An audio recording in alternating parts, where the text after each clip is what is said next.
Bom dia, bem cedinho, né? A Monja Cocai aqui com vocês. né? Ah, eu Estamos no mês da consciência negra, Novembro Negro, dia 20 é o dia da consciência negra. E no dia 19 de novembro fez um ano da morte por espancamento do Beto, né? Deixa eu pegar aqui a memória dele, é como se fosse um Ihai, é o João Alberto Silveira Freitas. Ele foi espancado e morto barbaramente no estacionamento do supermercado Carrefour pelos seguranças. E os seguranças é para ser segurança de todos, inclusive do Beto, que estava naquele momento fazendo compras e que ele já estava indo para o estacionamento com as compras dele, né? E aí esse ato bárbaro e anticivilizatório aconteceu. Eu tive a grande alegria de poder participar de uma cerimônia interreligiosa para marcar esse um ano da morte estúpida e bárbara do Beto, que tem um significado muito importante, porque está falando da desumanização. Quando se faz uma coisa dessa, é uma demonstração de desumanização, porque você está não está conectado com o outro. Esse outro, ainda mais se é negro, parece que é um objeto que pode ser eliminado, né? E o povo negro sofre, e tem sido uma luta histórica e de resistência e de sobrevivência todos os dias. E aí teve esse encontro, tiveram outros personagens, assim, que sempre é uma alegria para mim conviver com esses irmãos e irmãs, né? Teve a presença da Yassandra Ali, né? Do Dom Zanoni, do Rabino Ruben, né? Da pastora Cibele, e do Padre Clemir, da Igreja Batista. Pessoas muito lindas e embalados pela poesia do Zé Vicente, que cantou para nós e para todos que vão poder assistir, que assistiram essa celebração. E aí teve uma fala que me chamou tanta, que me tocou, né? Todas elas muito sensíveis, mas do Rabino Ruben, ele falou que todos nós conhecemos uma fala da Bíblia que diz amar ao próximo como a si mesmo. E ele né, trouxe um contraponto que eu nunca tinha parado para pensar, que essa pode ser uma fala muito perigosa, talvez uma das mais perigosas da Bíblia, que ela precisa ser compreendida em profundidade para realmente compreender o que ela quer dizer, né? Porque se a pessoa não enxerga o outro, se o outro está alheio a ela, né, ela não está próxima. Né? E perder a humanidade é perder a sensibilidade, é perder a empatia, é não se importar com o outro, não importar com a dor do outro, e só vale os que estão próximos. E muitas vezes, quer dizer, que próximos são aqueles que pensam como eu. Né? E nisso, a branquitude, né, a supremacia branca, né, pode se reforçar. Né?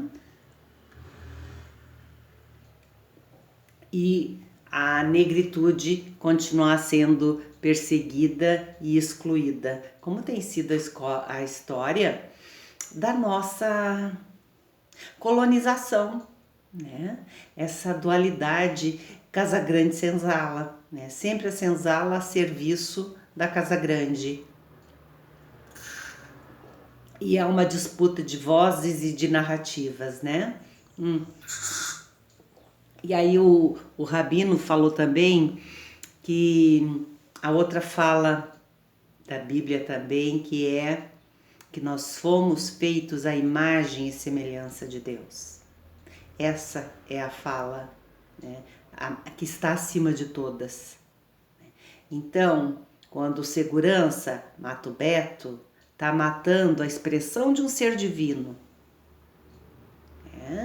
É uma expressão do sublime, é uma expressão do sagrado. Todos nós, a vida não é só a vida humana, toda a vida na Terra é uma expressão de Deus, do sagrado, do sublime, da mente Buda, né? Da vacuidade. E cada expressão religiosa explica de um Deus, de um jeito. E cada expressão religiosa tem um nome, né? Fiquei sabendo também, através da Yassa Andrali, que são 72 expressões de Deus, de palavras diferentes para falar de Deus. Que lindo, né? Que bonito. E aí, em última instância, não importa de que religião eu pertenço, né? Que religião eu defendo. A gente não tem que defender nada. Né? Que todas as religiões são expressões desse sagrado, tentam explicar o sagrado de um jeito, né? Explicar essa vacuidade, explicar prana, explicar o sagrado, divino, o mistério. Né? E que o mais bacana é a gente poder estar com a mente e coração aberto para circular e dialogar, né? Estar aberto, necessariamente tu não precisa circular por todas e nem dialogar com todas, tu pode inclusive não ter religião nenhuma, não se trata disso, mas é de ter mente e coração aberta para poder transitar e fluir com tudo e com todos, inclusive com todas as denominações religiosas. Eu ganho tanto quando eu me encontro com outras expressões religiosas, porque isso é fazer contato com outras culturas, com outros ensinamentos, com outros signos para explicar, às vezes, a mesma coisa. Então foi um encontro muito rico, né? Apesar de ser a celebração de um ato doloroso, de um ato muito triste, né? Da expressão até de uma barbaridade, é mais do que selvageria, isso foi uma barbaridade que foi feito, né? E também, né, enfim, esse momento fala de toda a opressão e de todo o sofrimento que o povo negro tem sofrido até agora, inclusive na pandemia, que o maior número de pessoas que morreram foram negros. Né? Isso fala, né, do difícil acesso, né, e que não é à toa, né, difícil acesso que é dado ao negro, que ele tem que se empenhar e tudo é muito mais difícil. Então a gente tem que abrir nossas mentes e corações para transcender, inclusive, o preconceito racial, que ainda é muito presente na nossa sociedade. E a gente precisa estar atento que isso não é falta de educação, que é educação para manter essa dualidade Casagrande e senzala e manter a supremacia branca e embranquecer a sociedade, e para isso tem que se eliminar os inimigos. Essa é uma lógica que nos coloca a todos em extremo perigo. Porque o que está acontecendo hoje, né? Cada vez mais pobres, os brancos também estão ficando cada vez mais pobres. E mesmo assim não garante uma boa relação, né, entre negros e brancos. Então temos muito que avançar e que pensar sobre essas questões que dizem respeito a todos nós. Isso aí nos faz pensar, enquanto lideranças religiosas, que também foi um ensinamento que eu pude ter, né, nessa celebração e nessa convivência, que a nossa tarefa, né, enquanto lideranças espirituais, né, ou que estamos à frente, né, estamos levando uma lanterninha ou somos o recipiente para que faz votos de se colocar a serviço de guardar determinados ensinamentos e poder compartilhar esses ensinamentos para que esses ensinamentos não se percam, né? Então somos a memória, né, que vai seguir, né, mantendo esses ensinamentos vivos. E também uma coisa que é de extrema importância é, através dos ensinamentos, da presença e do diálogo que acontece nessa troca, é de lembrar o tempo todo da nossa humanidade, né? Manter viva a humanidade de todos. Se a humanidade daquele segurança do Carrefour estivesse íntegra, que ele estivesse integrado com ela, ele não faria uma coisa dessa. E nem daqueles que estavam na volta assistindo e se omitindo sem fazer nada.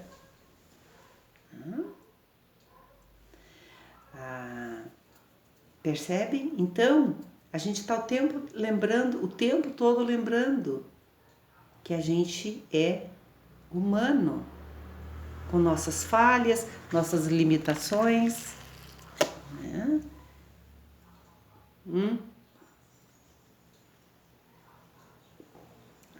Eu quero né, manter, né, manter essa inspiração e como se fosse um norte, que é uma missão, né? A gente hoje em dia está tão moderno, aqueles planejamento estratégico, né?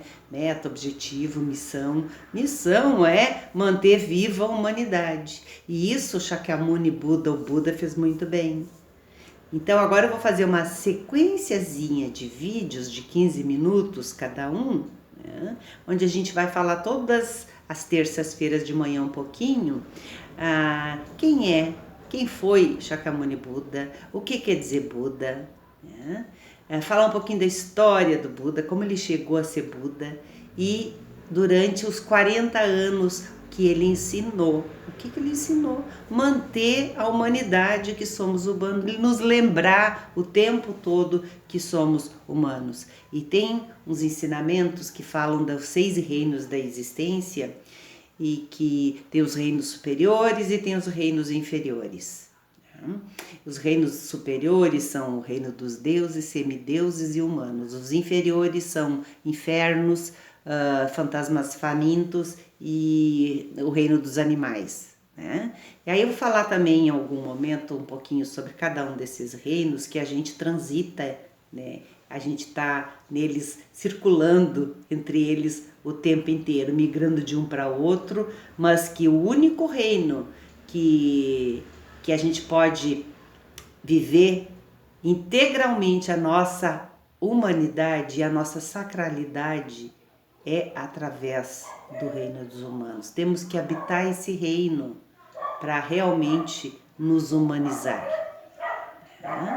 Não é nem no reino dos deuses, nem dos semideuses e muito menos nos reinos inferiores, mas é com a nossa humanidade, com a nossa capacidade de sentir alegria, contentamento, apreciação, com os nossos sucessos, os nossos fracassos, as nossas frustrações, as nossas tristezas, as nossas iras, as nossas raivas, né? E muitas desses estados emocionais que eu falei agora fazem parte de outros reinos, mas nos humanos também a gente vive a nossa humanidade, que implica em muitos sentimentos, e às vezes a gente está assim o tempo inteiro, e também é nesse reino que a gente vai desenvolvendo a nossa capacidade de ver a vida do jeito que ela é, né? Que é sempre muito preciosa, né?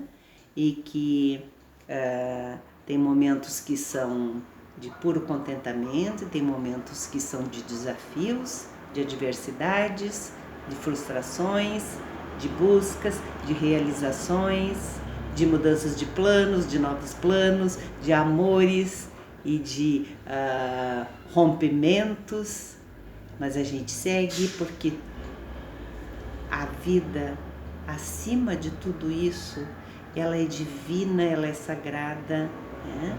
E ela se mostra plena em tudo que a gente toca, em tudo que a gente interage, né? No nosso próximo, no nosso semelhante, nos animaizinhos, nas plantas, nas flores, e assim seguimos. Até o próximo encontro.